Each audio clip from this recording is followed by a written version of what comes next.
Now we come to chapter 12. And we're going to just kind of grab a few key verses in these remaining chapters for the sake of time. I beseech you, therefore, brethren, by the mercies of God, that ye present your bodies a living sacrifice, holy, acceptable unto God, which is your reasonable service.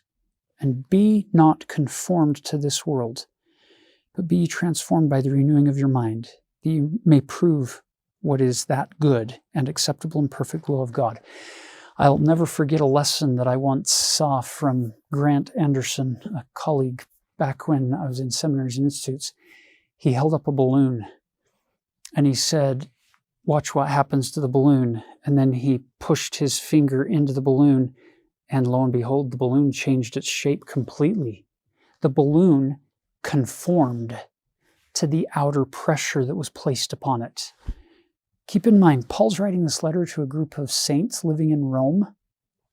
Oh my heavens, the outward pressures of that society and that culture to conform you to fit the shape that they have determined for you, it's intense.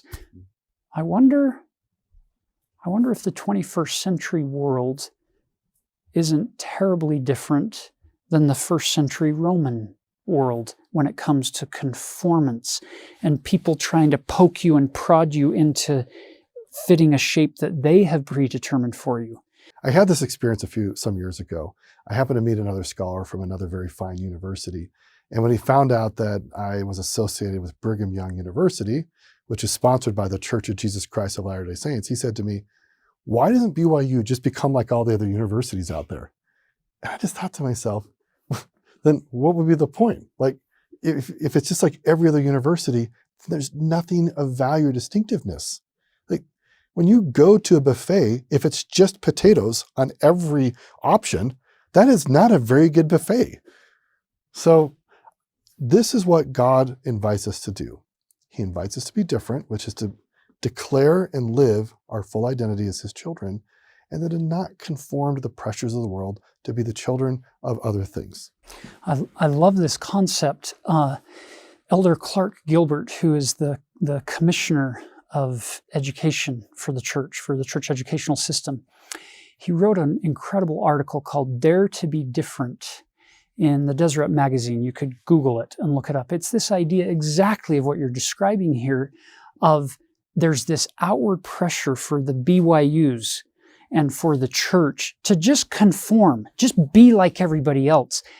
And it's this incredible article, Dare to be Different, this idea of there is a richness, there is a beauty, there is a depth that comes when the BYUs maintain their religious identity rather than just becoming like all the other secular universities out there.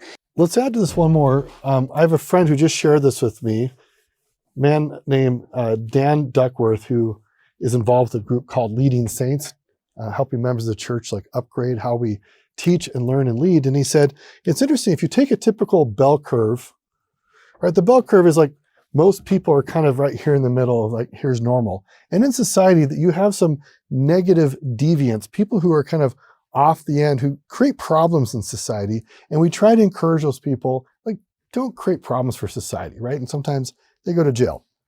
Well, what happens if you're over here and you're positively deviant? What does society want? They want you back to be normal. And this is what we're talking about. God is asking us to be positively different. And the pressure of the world is like, don't be different, just be like everybody else. But you're going to experience in your life when you are trying to be positively different, you're going to feel deep pressure to be brought back here into the middle. So the wording of Paul here, don't you love this? Be ye transformed by the renewing of your mind. Notice the difference here. Here's our balloon that is going to conform to outward pressures that are placed upon it by the environment. That's conforming. But be ye transformed implies letting the inward forces shape you, letting the Lord work in you and through you.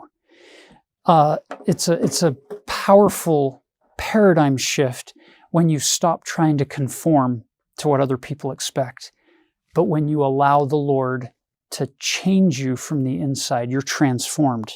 And he closes chapter 12 with an amazing concept. Verse 21, be not overcome of evil, but overcome evil with good. You'll notice you don't overcome evil with evil. You overcome evil with good. And there's one person who showed us the perfect example of what that actually looks like, and that's the Savior Jesus Christ.